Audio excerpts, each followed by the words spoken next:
आज मी बदाम शेक बनवणार आहे। त्यासाठी इथं मी काजू घेतलेत, बदाम घेतले, पिस्ता घेतले आणि साखर घेतले।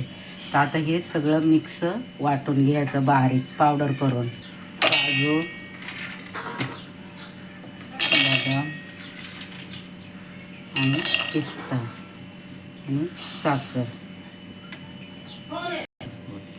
आता हे बघा असं झालेलं आहे। आता याच्यामध्ये कस्टर्ड पावडर टाकते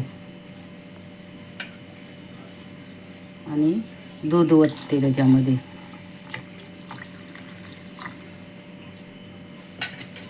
परत एकदा मिक्सरला वाटून घ्यायचं। हे बघा असं बारीक केलेलं आहे एकदम। हे बघा एकदम घट्ट घट्ट झालेलं आहे असं।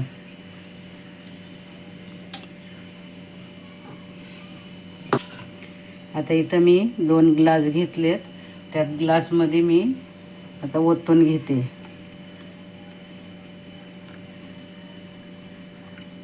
हे बघा असं ओतून घेतलंय।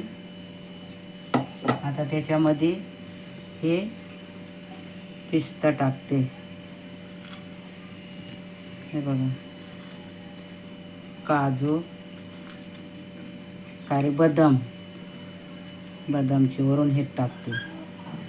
हे बघा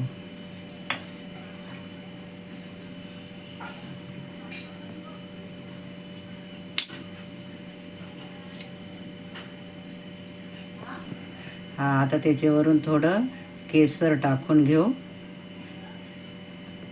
हे बघा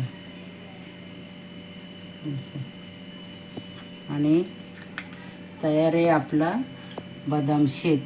व्हिडिओ आवडला लाईक करा, शेअर करा, चॅनलला सबस्क्राईब करा।